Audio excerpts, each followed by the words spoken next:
Thanks to Gianpaolo for a very interesting paper. I think that Gianpaolo's approach is very valuable, following what happens when innovations travel. And just to give one example, I mean, I could imagine this approach being applied to a whole range of practices. President Obama was speaking in India this week about his admiration for Mahatma Gandhi. And in particular, he invoked the way that Black Americans adopted Gandhi's model for social action, satyagraha, in the American struggle for civil rights. Dr. Martin Luther King, Student Nonviolent Coordinating Committee, and others in the civil rights movement probably deserve the blue ribbon in Gianpaolo's paper, Democratic Experimentalism, because they found ways of making a technique, and which, by the way, lest we imagine that global flows or counter-hegemonic globalization are new, that technique was inspired in part by Henry Thoreau and then experimented with first in South Africa and then applied at scale in India. Black Americans took it back to the United States and made it work in the American South.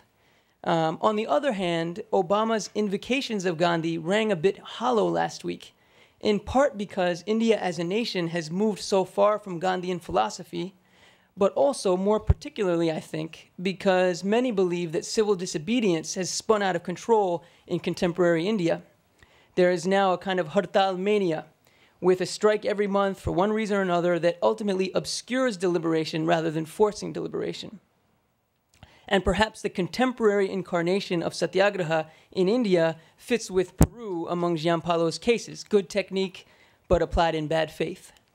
So I offer Gandhian satyagraha as one of many possible applications of Gianpaolo's approach. And I would suggest, and I might be departing a bit from Ghazala's comments here and differing a bit from my friend Michael's more Manichaean narrative this morning. Michael's still here? Okay. Might be departing a bit from both of them because I would suggest that the general claims in Gianpaolo's paper are not so contentious. Yes, things turn out differently when they travel. And yes, even more than the conduit, as Gianpaolo writes, it's the context and local politics that shape what happens to an important idea. To an imported idea. I think there's actually pretty wide agreement around those claims. Even the World Bank, which has been a favorite bogeyman here and for many, has been saying for years that we should abandon the language of best practice in favor of something like best fit. What I find most interesting in Gianpaolo's paper, and what I think is of great value to those attempting reform, is his description of the texture of adaptation, the hows and the whys, the specific ways in which a given local context shapes a given imported practice. And with that in mind, I just suggest just two directions for developing this really valuable project further. The first one regards the quality of deliberation.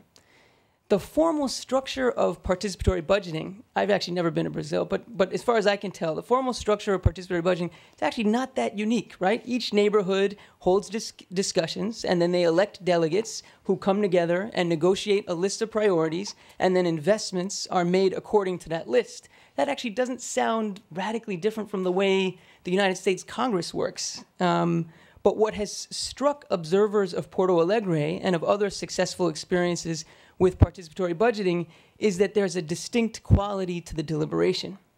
At one point, Gianpaolo refers to the idea of the life world in his paper.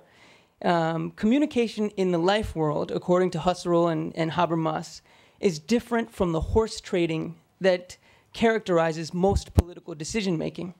Communication in the life world involves public morality, public reason, and the implicit possibility of consensus among those engaged in deliberation. And I would encourage Gianpaolo to explore when among his cases does a genuine spirit of deliberation of that kind, as opposed to sort of realpolitik jostling of positions, when does genuine deliberation emerge and why across the different cases? I think that'd be a really valuable inquiry going forward.